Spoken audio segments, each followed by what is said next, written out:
Hello बच्चों, आज हम भगवान के डाकिए कविता पढ़ेंगे। इस कविता को कवि रामधारी सिंह दिनकर जी ने लिखा है। इस कविता में कवि जी का कहना है कि भगवान बादलों के द्वारा पेड़ पौधों और पहाड़ों के लिए संदेश भेजते हैं। बादलों द्वारा बरसाया जल उनके लिए सखुद संदेश लाता है।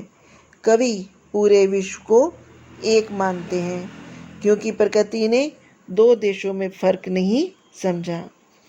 वे कहते हैं एक देश से दूसरे देश को जाती सुगंध को कोई नहीं बांध सकता।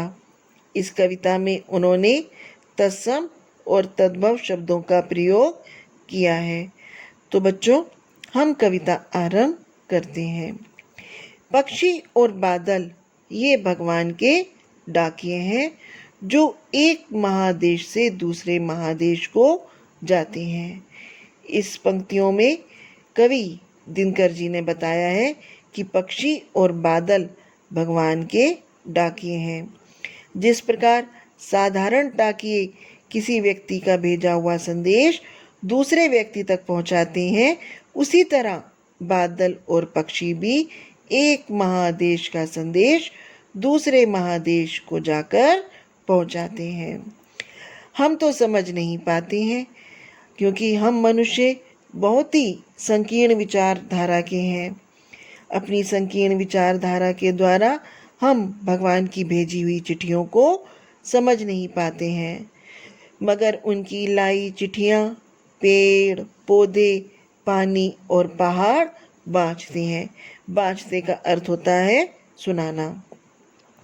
तो बच्चों, उनके भेजे हुए संदेशों को पेड़ पौधे पानी और पहाड़ एक सब समझ जाते हैं और पूरी धरती को ईश्वर के भेजे हुए संदेश को सुनाते हैं। हम तो केवल ये आंकते हैं कि एक देश की धरती दूसरे देश को सुगंध भेजती है। हम तो केवल यही समझ पाते हैं कि एक देश की धरती ने दूसरे देश में अपनी सुगंध को भेजा है। वे अपनी सीमाओं में बंधकर नहीं है और दूसरे देश में भी अपनी हवा के द्वारा महक को भेज रहे हैं। और वह सौरभ हवा में तैरते हुए पक्षियों की पांखों पर तिरता है।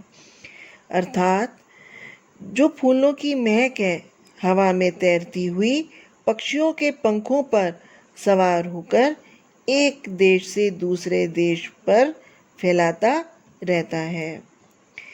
एक देश का भाप दूसरे देश में पानी बनकर गिरता है।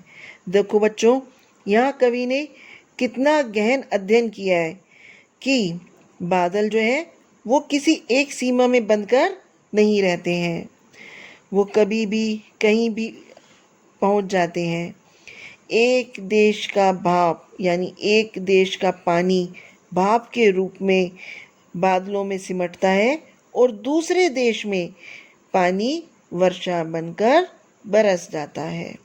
इंसानों की तरह बादल एक सीमा में बंधकर नहीं रहते हैं और ना ही वे अपने और पराये का भेदभाव रखते हैं।